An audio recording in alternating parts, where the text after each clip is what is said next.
Assalamualaikum warahmatullahi wabarakatuh. Pemirsa subscriber YouTube Mang Cecep Goro Bacep anu satia satuhu manco di mana wae ayana.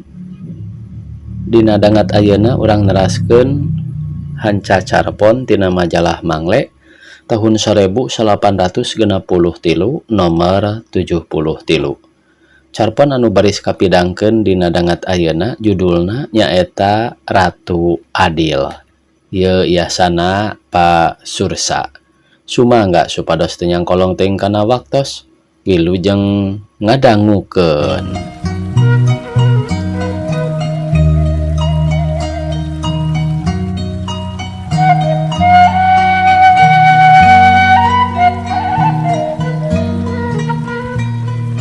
Di Irian aya kapercayaan yen Bapak Wiwitan Menstren Manggundi baris turun deui ka dunya ngajembarkeun keadilan jeung kamakmuran.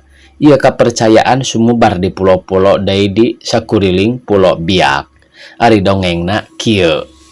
Baheula di meok Wundi aya aki-aki baning ku geus kolot kulitna ge karisut turug-turug budug saluar awak nu karasana ateul pisan. Mana ditelahkeun mana makeri atanapi mandar makeri mansa makeri muncek basa Sunda mah kieu aki-aki ateul da ngan gagaro bae gawena. Najan geus sakitu kolotna kuat keneh naek kantang kala-kalapa mah geus nyokot saguwer tina mayangna. Dina hiji isuk eta aki-aki ngarasa kacidahan jeluna lantaran lodong saguwerna kosong. Ceuk sangkaanana tangtu aya bangsat nu miheulaan. Kukituna peuting isukna sadapan teh ditungguan ku Magundi di handapeun tangkal kalapa. Malehna kacida herana lantaran waktu ditaekan lodongna kosong deui bae. Najan kitu Aki Magundi henteu kandeg peuting isukna terekel deui naekan tangkal kalapa nu disadap teh. Ayeuna mah tungguna henteu dihandap tapi di luhur deukeut kana sadapan. Kasubuhnakeun aya nu moncorong nyamperkeun mana horeng si Sampari bentang barat atanapi bentang timur hiji keneh nyaeta Venus. Beunang si ayeuna mah bangsa tuak teh. Ampun Ki, ampun. Moal dilepaskeun bongan culika balingan bae tuak aing. Ampun Ki, leuh itu di wetan geus kingkelaban. Mangka uing mata ya deui kasieun teh ngan panon poe. Moal dilepaskeun rek ditalian. Ampun Ki, kieu bae ayeuna mah buru-buru uing lepaskeun da itu di wetan geus beuki caang engke Aki dihaturanan jimat itu wasiat jeung buah mare. Naon hasiatna jeung ulah engke kudu ayeuna. Mangga Ki, ieu buah mare mun ditimpugkeun ka dada parawan eta parawan baris reuneuh. Ari ieu iteuk pondok kasiatna sagala nu digambarkeun ku ieu iteuk baris ngajirim. Sanggeus eta jimat katarima eta aki-aki ateul teh ngalantung ka sisi walungan. Di tampian aya parawan nu keur mandi ngan kalawang bae buah mare teh dibaledogkeun keuna kana dadana nyilanjang jadi teu puguh rarasaan gancang hanjat sarta balik. Harita keneh terus nyiram sarta reuneuh. Sanggeus ninggang mangsana brol ngajuru anakna lalaki. Kocap indung bapana eta lanjang kacida ngarasa wirangna lantaran boga incu teu puguh bapana. Pikeun neangan nu boga dosa di eta lembur diayakeun upacara ibing. Mimiti nu ngaribing teh para jajaka ngurilingan budak teh, tapi eta budak cicing bae teu nunjuk-nunjuk acan. Tuluy nu ngaribing teh diganti ku nu umurna geus tengah tubuh. Budak teh cicing keneh bae. Barang para aki-aki kagiliran ngaribing, budak teh ngagorowok. Magundi cenah. Eta budak dingaranan Konori, hartina juru salamat. Ari jelema-jelema pangeus eta pulo kacida arambeukeunana. Minangka hukumanana aki-aki ateul katut anak pamajikanana ditinggalkeun ku sararea supaya paeh kalaparan di eta pulo. Sanggeus pangisi pulo teh ngabring arindit pamajikanana ngambek. Gara-gara aki-aki notorogan yang sararea kumaha kami dahar mangka aki-aki geus kolot bangkeotan moal kaduga ngebon jeung ngahuma. Magundi ngajawab ayem, "Coba pariksa ka imah." Si ibu barang asup ka jero imah kacida kagetna lantaran geus nyampak sisihan kadaharan petingan anu ngareunah. Sing horeng sisihan teh bubuatan itek pondok nu diutak-utak ku Magundi dipake ngagambar kadaharan. Eta itek ku Magundi dipake deui ngagambar parahu sarta janggelek ngajirim parahu nu rek dipake balayar ku Magundi jeung anak rabina. Ari ceuk urang biak parahu ciciptaan teh kacida gedena lengkap sapuratina jeung tukang dayung katut tukang kamudina. Eta parahu gede dipake balayar di sagara amba nu upluk aplak kacida legana sarta bisa jadi leungitna Magundi bareng jeung eta parahu. Demi urang Auki pangeusi Pulau Leutik ngarasa reueus dumeh ceuk anggapanana maranehna teh rundayan Magundi mana ditelahkeun mana makeri atawa mandar makeri nu hartina Bapak Agung Ateul.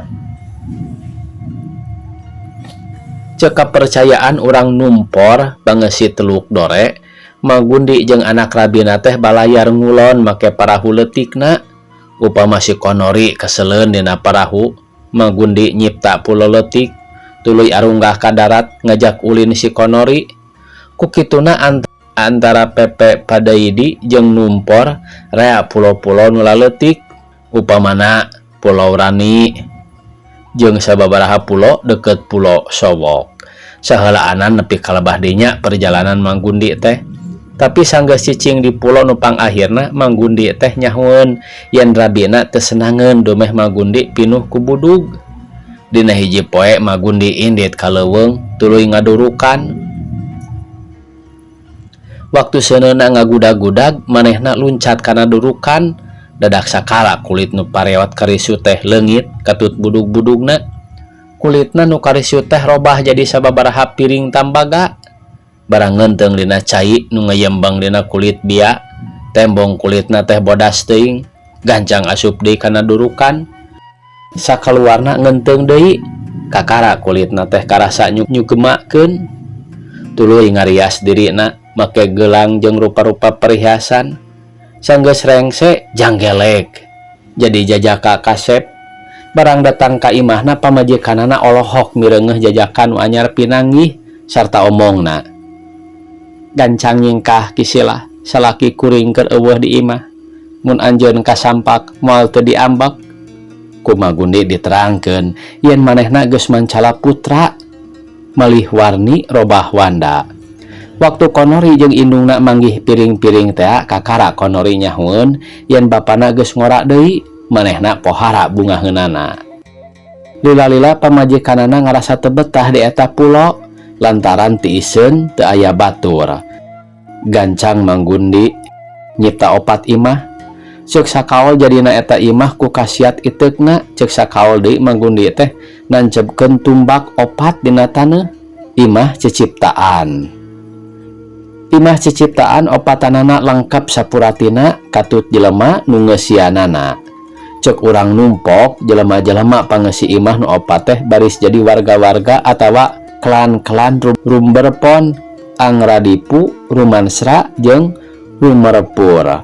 Ari Magundi jadi bapak ti sakabeh marga-marga teh.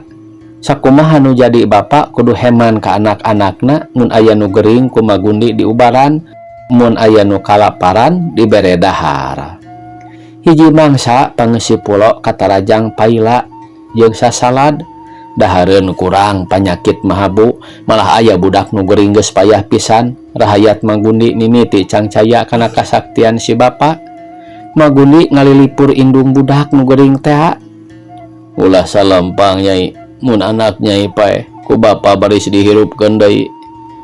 Ari si indung nu ngaranna Inpan Duarni kalah ngambek ka Magundi beri nyarekan laklak dasar.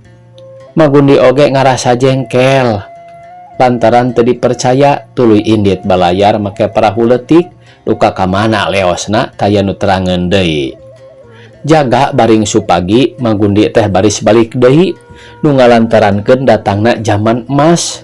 Jelema sarehat teu kurang sandang pangan, raweuy beweungeun, rambai alaeun.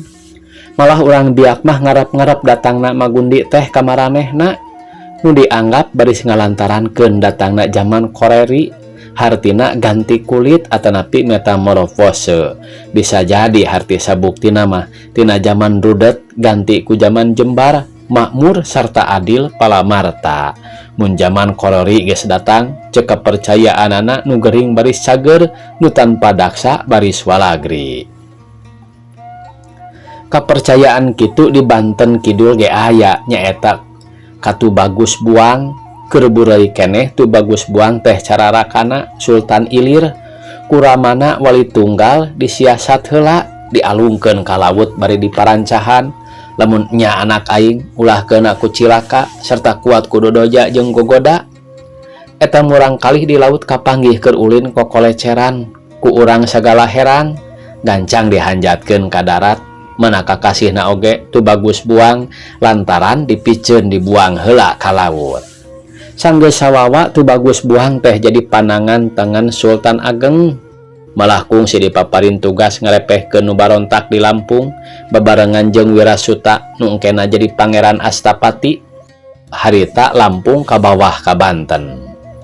Waktu Banten ditarajang ku Walanda jeung Sultan Haji, Kerajaan Banten teh aya dina kakawasaan tu Bagus Buang, da Sultan Ageng mah harita keur ngeresakeun mandita.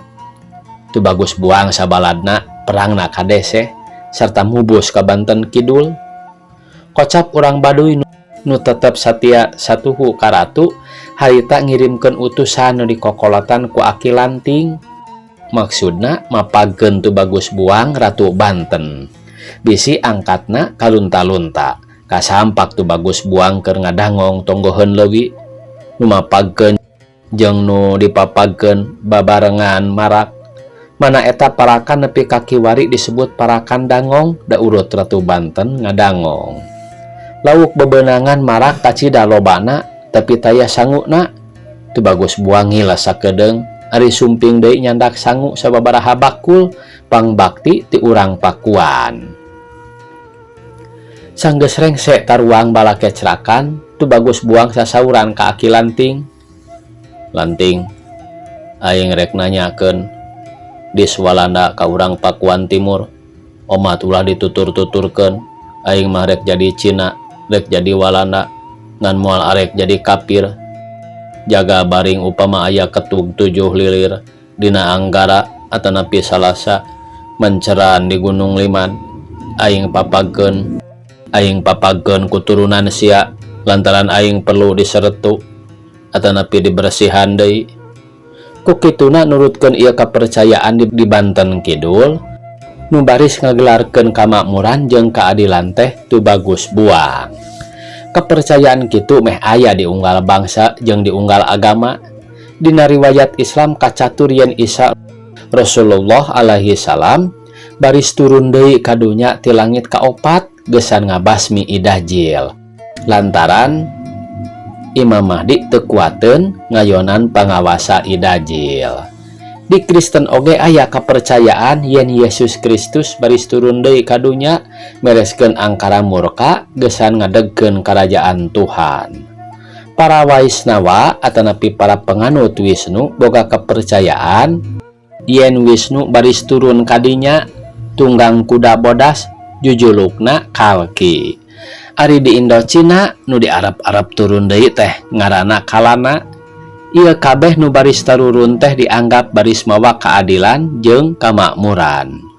Ucap adil makmur ayeuna di urang ge populer pisan, meh unggal pidato ti para pamimpin kudu bae nyebut untuk mencapai adil makmur. Jadi sagala usaha teh ditujukeun kana kamakmuran jeung keadilan. Lantaran mana kitu oge meureun ayeuna mah keadilan jeung kamakmuran teh acan tercapai. Dina zaman nu sakieu rudetna geus rentul nu ngaraku jadi Ratu Adil, malah nu ngaku jadi tu Bagus Buang jeung Ratu Galuh ge geus aya. Kitu deui nu ngaku jadi Prabu Siliwangi. Duka di Irian, nah aya nu geus ngaku Magundi. Ari nya mah ieu nu arakon-akon geraprak atuh ngajirimkeun amal perbuatanana sangkan usaha pamarentah dina rek mencapai keadilan dan kemakmuran teh lekas terbukti. Ulah akon-akon ngan ukur asma pamrih diabring-abring ku murid, dipirig ku istri nu gadolis. tamat cenah ieu pamirsa. Carpon anu judulna Ratu Adil. Sakitu anu tiasa kapihatur. Wassalamualaikum warahmatullahi wabarakatuh.